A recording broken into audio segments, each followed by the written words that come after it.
Dans cette capsule, on va procéder à l'importation d'une pièce, une pièce prismatique relativement simple, une pièce qui provient de l'assemblage de la microfraiseuse. Puis on va utiliser le matériel de fixation de notre trousse SwiftKit, donc la trousse qui est venue avec la machine, avec la CMM, pour avoir une idée tridimensionnelle dans l'espace de où sont les composants, où sont les poteaux, les brides également, en vue de faire une programmation qui tient compte des obstacles. Première étape pour l'importation, trois façons de faire l'importation. La méthode longue, c'est d'aller dans Fichier, Importer. Ici, on a une panoplie d'extensions disponibles de base. Si on appuie sur CAO, ça va nous permettre d'aller forcer certaines extensions dans le navigateur Explorer comme on le connaît. Sinon, de base, on voit les extensions qui sont disponibles. Il faut savoir que dans la licence qu'on a actuellement, les extensions de SolidWorks vont être disponibles. Donc, normalement, lorsque vous allez suivre cette capsule-là, le module va être maintenant accessible. Alors, si j'appuie sur CAO ici directement, ça revient à l'icône qui est dans ma barre d'outils Quick Measure. Le premier icône ici, si j'appuie sur CAO, sur le petit menu déroulant, c'est le premier icône à gauche, importé depuis un fichier CAD. Cette technique-là, j'ai ma boîte et là, je peux aller naviguer dans mon répertoire directement. Si je souhaite faire afficher une extension spécifique, je peux la spécifier dans le menu ici. Et sinon, je peux faire tous les fichiers. Sachez que quand vous faites tous les fichiers, il va nous afficher même les extensions qui ne sont pas prévues dans le package. Donc, faites juste attention. Une chose qui fonctionne tout le temps, sans se poser de questions, c'est les fichiers 3D Step. Puis, ultimement, SolidWorks également. Alors, moi, pour le faire simplement, je vais aller dans ma fenêtre et j'ai mon fichier guide inférieur. J'ai le fichier natif de SolidWorks et je me suis préparé un step juste en dessous. Alors je vais l'apporter, je vais faire un drag and drop tout simplement. La pièce apparaît dans l'espace. Si je veux avoir une idée, tout comme dans les logiciels de modélisation et de programmation, si je me veux mettre en vue isométrique pour savoir comment la pièce apparaît, je vais dans mon barre de Quick Measure et sur l'icône d'affichage, je peux choisir l'icône isométrique. Le dessin 2D de la pièce à inspecter. Les dimensions sont relativement simples. La largeur de la pièce de 5,5 pouces, la hauteur d'1 pouce et 1,8, l'épaisseur 375 millièmes, et on a quelques cotes de localisation également, dont une tolérance de position de trou à inspecter pour les trois trous qui sont chambrés. On observe les référentiels rapidement. Pour la tolérance de position de trou, on va avoir un référentiel primaire, l'appui A, qui se trouve en dessous de la pièce, et le référentiel B, qui est l'axe du trou au centre. Ce que ça veut dire, lorsqu'on va venir pour inspecter la pièce, normalement, on devrait réutiliser minimalement ces référentiels-là. Donc, ce qu'on va avoir besoin de faire, c'est pouvoir déposer la pièce sur une surface de référence et venir palper au pourtour de ma pièce le simulateur de référentiel, dans le fond, l'appui sur lequel la surface se trouve. Puis, dans une optique qu'on voudrait inspecter un lot de pièces, ben, on va essayer de répéter toujours la position de la pièce dans l'environnement de la machine. On va donc utiliser des butées, deux butées pour venir faire un appui linéaire sur la surface la plus longue, à l'arrière de la pièce, puis une simple butée ici pour l'appui ponctuel. La pièce, après ça, pour l'immobiliser dans l'espace, on va utiliser un poteau avec une bride ressort pour venir s'assurer de localiser toujours la pièce à la même place. Dans PCDMIS, la fonctionnalité pour importer et localiser le matériel de fixation se trouve dans le menu Insérer, Définition de matériel, et à ce moment-là, on a juste en bas Montage rapide. La fenêtre qui apparaît, Montage rapide, nous permet de naviguer parmi la quincaillerie qui existe de base dans le logiciel. Dans le cas à nous, c'est le matériel SwiftFix. Quand je le déploie SwiftFix, il y a des regroupements. Donc, la première chose à importer, c'est la base, la plaque sur laquelle on fixe nos composants. C'est des plaques avec des trous taraudés M8. Donc, dans Baseplate, celle qui nous intéresse, c'est la première 150 ici. J'appuie sur Baseplate, j'ai un affichage 3D du composant, je l'insère. Par défaut, il va empiler tout le matériel. Après ça, on va faire du ménage. Ensuite de ça, on a nommé qu'on avait besoin des appuis ponctuels et de l'appui linéaire. On va dans Standoff. Et dans le bas de cette liste, on va descendre tranquillement avec naviguer parmi la liste pour voir qu'est-ce qui s'offre à nous. Vous allez voir dans les derniers items, on a le Standoff Support. C'est des appuis en plastique bien simples qui ont différents usages. Nous autres, on va l'utiliser comme butée tout simplement. Donc, on va en insérer trois. Deux pour l'appui linéaire et un pour l'appui ponctuel. Puis si je vous montre, si je me promène en vue isométrique, le matériel est tout apparu empilé sur ma pièce ici directement. Donc, on va tout aller chercher, puis après ça, on va déplacer le matériel dans l'espace. Les deux derniers composants, c'est le poteau avec la bride. Donc, le poteau, c'est pas un stand-off pin. Je vais remonter dans la liste, descendre en fait. Stand-off post, c'est le poteau qui supporte la bride. On fait insérer. Puis le dernier item devrait être une clamp dans le menu. Clamp ici. La clamp medium, celle qui est ressort, je l'insère. Je peux faire OK. Tous mes composants sont apparus. Pas évident de les retrouver. Donc, manipulation simple pour gérer les transformations, les rotations. On s'en va dans le Quick Measure, la barre d'outils, sous mode graphique. Et je vais aller chercher la fonctionnalité mode montage rapide. Avec ça apparaît ma barre d'outils qui est dédiée à ça. Ce que je fais normalement, on peut choisir d'abaisser le plateau tout simplement, puis tous les composants vont tomber visibles. Pour ce faire, tout ce que j'ai besoin, c'est d'activer le bon bouton. Actuellement, c'est déplacement XY. Nous autres, on voit comment la géométrie est installée. L'axe Z pointe vers le haut par défaut. Donc, on va choisir déplacement en Z. Puis, je vais juste sélectionner mon composant qui est la base plate, puis je vais la descendre. Là, je viens de révéler tous mes composants au complet. Je pourrais, après ça, m'en aller en vue de dessus.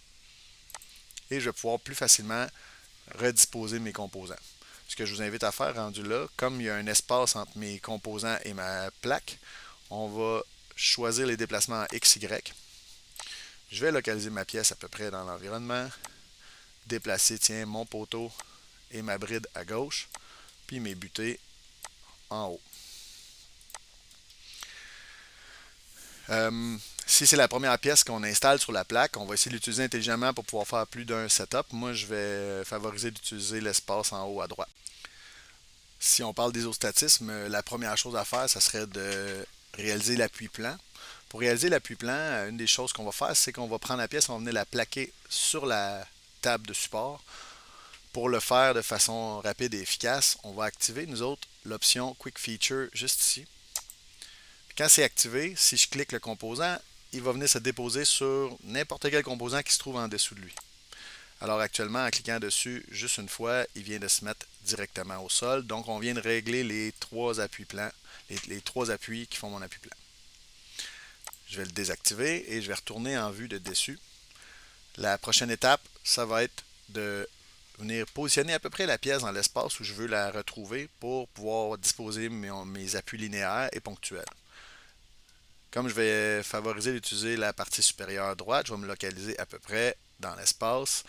Je vais avoir assurément un appui linéaire. Tiens, on va en localiser un à peu près ici. Je prends mes composants un à un. Je vous rappelle que je suis toujours avec les déplacements XY d'activer. Je vais approcher mon prochain item. Puis, ultimement, je vais venir me mettre un appui qui est une butée juste ici. Maintenant, je peux prendre ma pièce et me donner une idée de ce que ça va avoir l'air comme appui. La position finale de mes butées, si je veux bien les orienter, il existe un outil pour les ancrer par rapport au trou taraudé.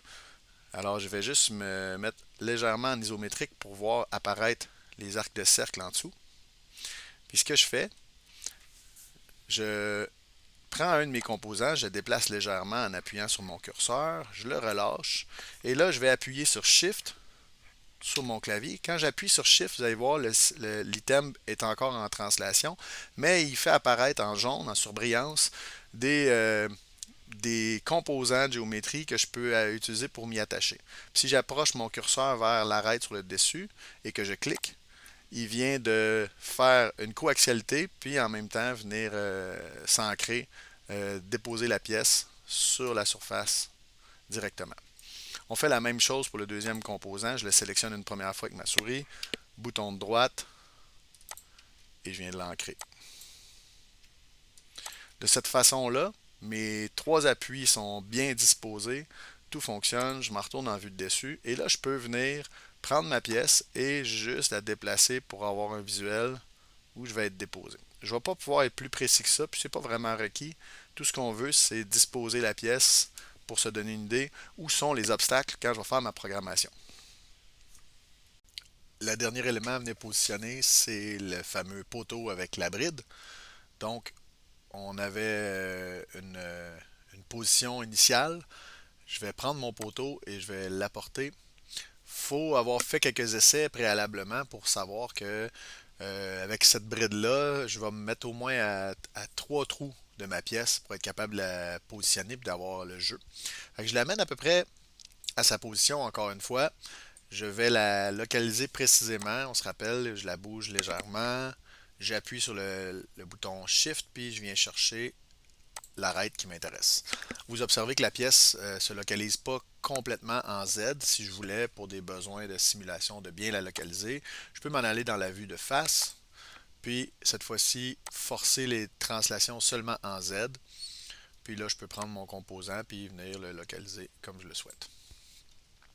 La prochaine étape, je me remets en XY pour mes translations. On va s'en aller en vue de dessus pour venir positionner ma bride. Je peux apporter ma bride à peu près. Et ce qu'on veut faire maintenant, c'est de l'orienter la bride. Je voudrais probablement une orientation avec un angle à peu près à ce qui ressemble avec mon curseur pour pouvoir m'assurer d'avoir un bon point d'appui.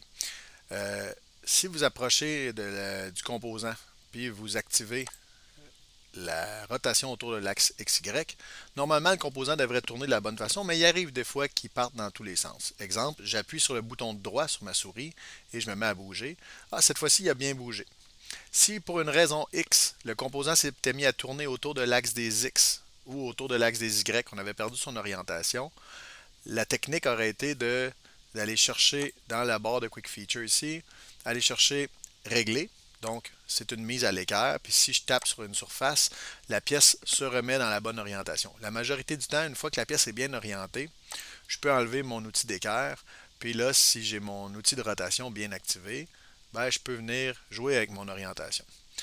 Fait que là, je vais la positionner à peu près dans l'angle que je veux. Je la relâche. Et là, je peux encore une fois prendre ma pièce puis venir avec le bouton Shift enfoncé, chercher une des arêtes de mon poteau. La dernière étape, vous l'imaginez, on va se faire une translation en Z, puis on va venir s'assurer que notre butée est en contact pour être le plus fidèle avec la réalité. Mon montage est complet. Je suis prêt à faire ma programmation et j'ai mes obstacles que je vais pouvoir m'assurer de bien contourner. On pourrait choisir de faire afficher l'environnement de la machine juste pour voir si dans les positions, les déplacements, les limites de la machine, est-ce que ça cadre bien. Fait que ce que je peux faire, je peux aller on va se mettre en vue isométrique, on va la voir apparaître encore mieux la machine. Actuellement, mon montage semble bien fixer la pièce sur la plaque. On va voir la plaque dans l'environnement de la machine. Pour ce faire, on va dans Insérer, Définition matérielle, et là, il y a Machine. Alors, vous pouvez rapidement charger l'environnement de votre machine. Dans notre cas, à nous, c'est une machine de type Bridge de la compagnie Hexagon. Et c'est la Global 575, juste ici. La machine apparaît, puis je vais cocher Afficher le volume de la machine. Il va nous montrer la boîte dans laquelle le palpeur peut se déplacer. Donc, si on fait OK, et tout ce qui me reste, c'est venir positionner ma plaque. Alors, pour ce faire, je peux rester en isométrique rapidement. Avant de me mettre à déplacer ma plaque, je ne veux pas déplacer la plaque tout seul, je veux déplacer tout l'assemblage. Je vais donc venir chercher lier les mailles de chaîne. Ça fait que quand je vais translater un composant, tout va suivre. Je vais me mettre en déplacer, je vais enlever tous les filtres si on veut. Puis là, si je prends mon système, tout peut bouger aisément. On s'en va en vue de dessus. On va se localiser en vue de dessus en premier. Fait que ce qu'on sait, nous autres, c'est que notre plaque est pas mal centrale lorsqu'on l'installe sur la surface de la machine. Fait que je me positionne à peu près comme ça. On peut s'en aller en vue de face. Puis là, on va restreindre les translations en Z. Puis je pourrais, moi, venir la plaquer au sol. Là, j'ai un assemblage pas mal véridique et je peux constater que mon palpeur, quand il va faire l'ensemble de ces manipulations, comme je vais faire juste des mesures à la verticale, ben, je vais être entièrement dans ma zone. Il n'y a aucun problème.